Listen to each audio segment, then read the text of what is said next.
start by confirming your identity. What is your name? Confetti still pouring from its facial orifices. Ew. What are the names of your children? It's like...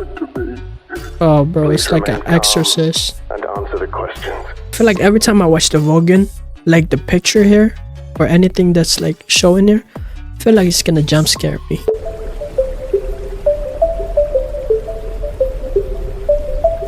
Alright, this one's by the Volgun, and this one's SCP-1602, a shower curtain, safe, transfiguration, extra dimensional, SCP. And this one's suggested by Alpha Shocker 7458.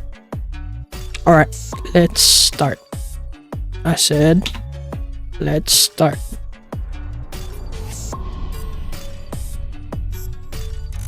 SCP-1602, a shower curtain. Good afternoon, everyone. Good afternoon. My name is Dr. Miller, and the SCP we're Hello, going Dr. to be Miller. looking at today is SCP-1602. 1602. Object class, safe. Safe. Special containment procedures. As it only exhibits anomalous qualities when spread out, SCP-1602 must remain folded a minimum of 5 times. Wait, what? Only what? What do I say? Only anomalous qualities when only spread out. Easy. Don't spread it out. when not undergoing testing. When SCP-1602 is removed from its container to undergo testing or cleaning, no fewer than 3 personnel are to be in a room with it at any given time. It is currently kept at Storage Site 49 inside a standard containment locker. Researchers seeking to conduct additional tests involving SCP-1602 must have written approval from a Level 3 staff member before removing the item from containment. Instances of SCP-1602-B are to be terminated by security personnel after researchers have made sufficient notes regarding its behavior. All remains are to be preserved and placed in storage. Description: SCP-1602 is a plastic shower curtain. When spread and placed in a room with a single human subject, SCP-1602 will enter its active state, and an extra-dimensional space containing SCP-1602-A will be generated behind SCP-1602. This phenomenon still occurs like a gate? when SCP-1602 is placed against the wall or other solid object. 5 to 30 minutes after activation, a faint light will appear roughly 3 meters behind SCP-1602, casting a silhouette of SCP-1602-A on the back of the curtain.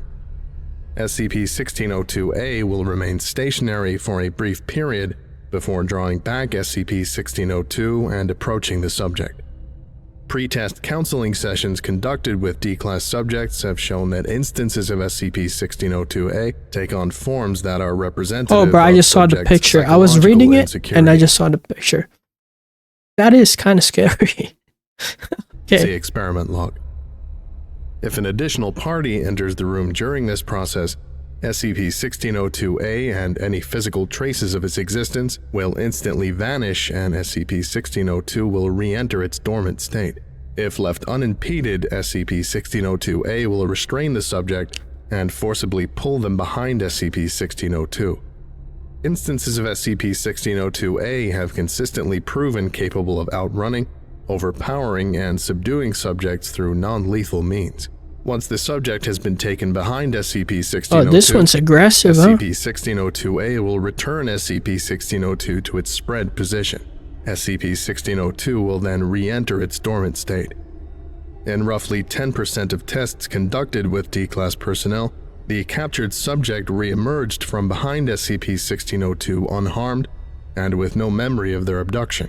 In the remaining tests, SCP-1602 spontaneously reactivated 10 to 60 minutes after the subject's disappearance, and an instance of SCP-1602-B was generated. SCP-1602-B are identical to the most recent version of SCP-1602-A. Are there any different versions? They will not disappear when viewed by a person other than the subject. SCP-1602-B can be easily terminated with a standard firearm Even Oh, when dog. SCP-1602-B The hands are coming possesses up. no visible means of animation. SCP-1602 was retrieved on 13/08/1988 from a hotel in South Dakota. During the Hotel initial California? containment mission, Foundation field it agents says South discovered Dakota. an instance of SCP-1602-B inside a hotel room and presumed it to be an independent anomaly. The instance was designated SCP-1602 and the mission was deemed a success. When Foundation intelligence intercepted a second report of a monster at the same hotel, a more thorough examination of the building was initiated. SCP-1602's actual nature was eventually discovered, and its documentation was rewritten. Experiment Log. Test 1602-5. Subject: D-1602-5. Male, age 20. During conversations with on-site counselor Dr. Subject confessed that he had coerced his girlfriend into having an... Subject expressed profound XXX? feelings of regret surrounding this event. Procedure: SCP-1602 hung on a plastic shower rod suspended from the ceiling in the middle of the test chamber. Subject was instructed to walk around SCP-1602 and view the other side once it entered an active state. Result: SCP-1602 and... Bro, I feel like this is like the ring. You know, instead of a lady coming out of a television, it's like a silhouette in a shower curtain getting you, right? entered an active state after approximately 5 minutes, consistent with activation time in previous tests. The subject noticed a faint light emanating from behind SCP-1602 and walked around to view the other side. Subject reported that upon viewing the other side, SCP-1602 apparently re-entered its dormant state. The light vanished and was no longer visible from either side of SCP-1602. No other anomalous activity reported. Test 1602-6. Subject: D-1602-5. Same as previous test. Procedure: SCP-1602 hung on a plastic shower rod suspended from the ceiling in the middle of the test chamber. Subject was instructed to stand in place and observe only one side of SCP-1602. Results: SCP-1602 again entered an active state after approximately 5 minutes. 10 minutes and 23 seconds into the test, a small undefined silhouette appeared at the base of the curtain. An instance of SCP-1602-A, A6, emerged precisely 3 minutes later, taking the form of a newly born child covered in vernix caseosa and blood. SCP-1602-A6 crawled out from beneath the curtain in the direction of the subject. Upon observing SCP-1602-A6, So the subject is there screamed and stumbled backward, more than one monsters losing in there? balance and collapsing on the floor. Several hundred additional Or like a instances of SCP, SCP-1602-A6 continued to emerge. Many of these were identical to the original instance, although 22% of duplicates still bore umbilical cords. Acting as a group, SCP-1602-A6 converged on the subject. Subject fought back but was overpowered by... Also, I feel like when there's like anomalies and stuff like that, or like something scary, I feel like the scariest is like a baby or like a fetus. I feel like that's more scarier than like an actual monster. You know? Powered by SCP-1602-A6 and was subsequently dragged beneath the curtain, followed by all remaining SCP-1602-A6. A single instance of SCP-1602-B6 emerged after 15 minutes. Autopsy confirmed that its anatomy was consistent with that of a typical infant, although its internal organs were found filled with live maggots. Samples of the maggots were preserved and placed in storage.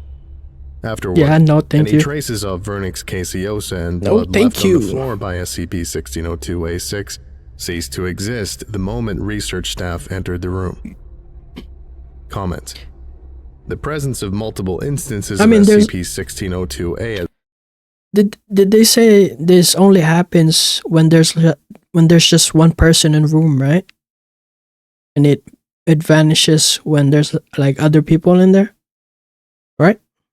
One time suggests that SCP-1602-A are entities generated each time SCP-1602 enters an active state. rather than a single entity that assumes different forms as had been previously theorized. Mm. Dr. Lindquist. Test So there's 1602, multiple. 7. Subject, D1602, 6. Female, Maybe. age 33.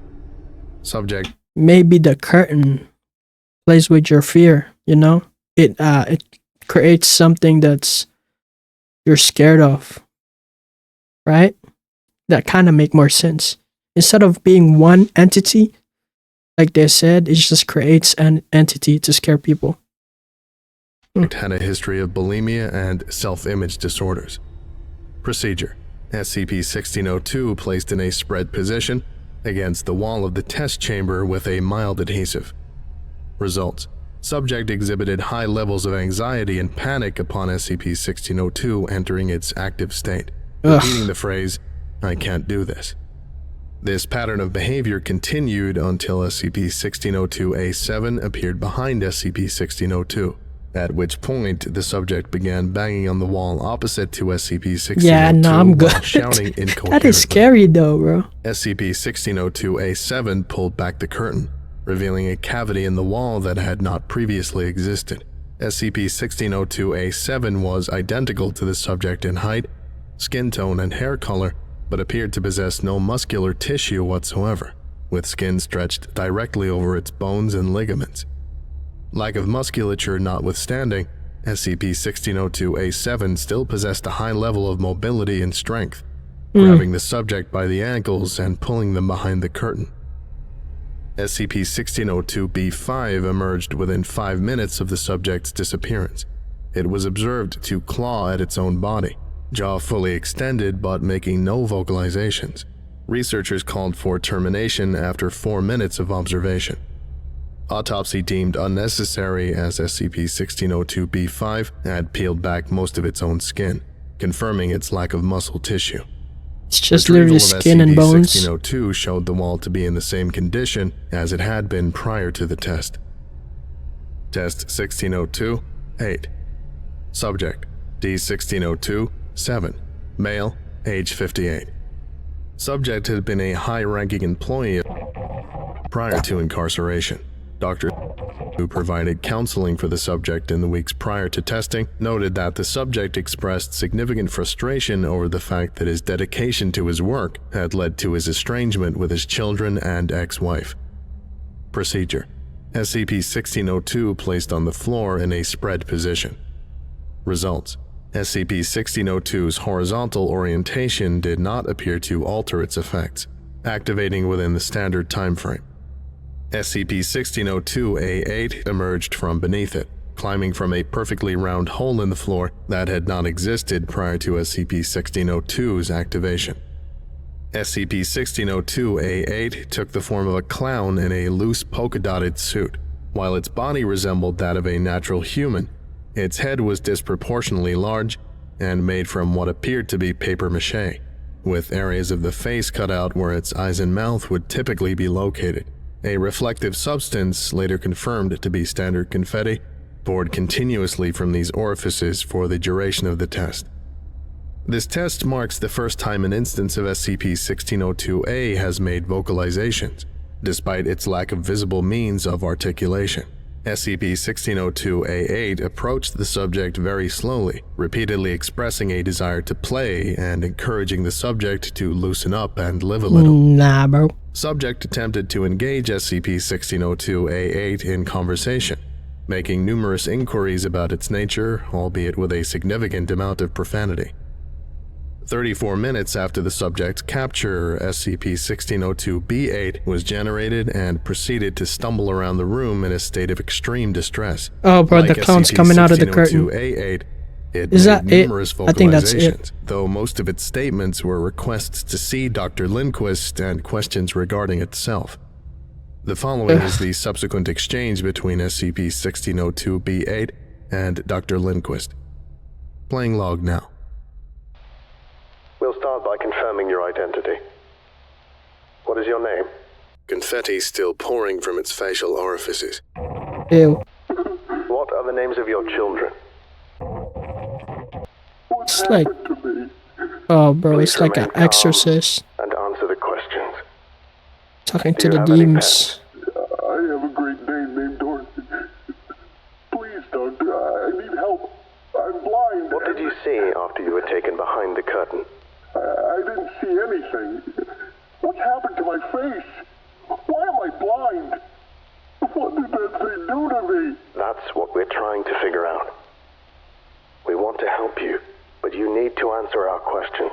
Bro, I feel like every time I watch the Volgun, like the picture here or anything that's like showing here, I feel like it's gonna jump scare me. You know, that looks like it's gonna move. Did the entity say anything to you after? You let this happen. For the love of God, Doctor, what has it done to me? Damn. Why can't I see anything? Why is everything so cold? Why does my head feel... SCP-1602-B8 raises its hands to its face and makes vocalizations similar to weeping. Please, try to remain calm. I only have a few more questions. Nothing's changed. Nothing's changed. Closing statement. Damn, that is SCP-1602-B8 refused horrid. to respond to any further questioning and was terminated shortly after the interview. It is unknown if D-1602-8 was physically transmuted into SCP-1602-B8, if the subject's consciousness was transferred, or if SCP-1602-B8 was impersonating the subject. A small amount of the confetti produced by SCP-1602-B8 was placed in storage, and the rest was incinerated. End log. Test 1602-11. Subject There's another test. D-1602-21. Okay. Male, age 46. Subject was uncooperative in counseling sessions but was found to have a history of impoverishment. Procedure. Subject given a standard firearm and placed in a bulletproof testing chamber with SCP-1602. Results. SCP-1602-A took the form of an elderly emaciated male dressed in heavily damaged winter clothing. The subject fired several rounds of ammunition which had no visible effect on SCP-1602-A. The subject was subdued and brought behind SCP-1602, as in previous tests. No activity was detected from SCP-1602 for 2 hours, after which the subject re-emerged, apparently unharmed and visibly damp. When interviewed, the subject claimed that he had simply taken a shower, describing the experience as pleasant and cleansing. Testing is ongoing. Gave you a shower, bro. This concludes today's lecture. Okay. Thank you for listening, if indeed you still are, and you are all dismissed. Okay. Thank you, Dr. J. Miller. Yeah, this one's SCP-1602, shower curtain, safe. Let's see. This one is a shower curtain that's pretty much creates the SCP monster, right? But it only activates when it's spread out and when there's only one person in the room, I'm assuming. Or is that what they said? And then, bro, I feel like the scariest part of this is when you're by yourself, right? And you just see the silhouette behind the curtain of the monster that's coming out. Oh man, or the SCP monsters that's coming out. Yeah, I feel like that's scary. Also, what else do we know about this? Damn, I forgot what I was gonna say. But yeah, it's just, why shower curtain?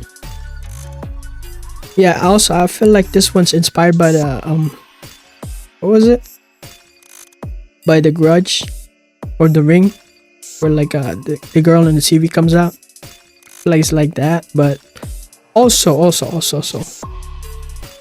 does this like play with your mind when it comes to it? Like it knows your biggest fear or some stuff like that, you know? It creates your biggest fear behind the curtain, right? I feel like maybe that's an interesting take. And what is it? It would be interesting also if this thing can create or copy the SCP monsters that we know of. What if it copies like the Shy Guy? Imagine Like it just the shy guy just comes out of the curtain, and then you look at it. Oh man, it's game over. Now, would it attack other people when the other people sees it, or would it just stays in there? Because if multiple people in the room comes in, it should just disappear, right? I don't know. Yeah, this one's SCP-1602, a shower curtain safe transfiguration extra dimensional SCP by the Volgun. And again, this one's suggested by Alpha Shocker 7458. Thank you.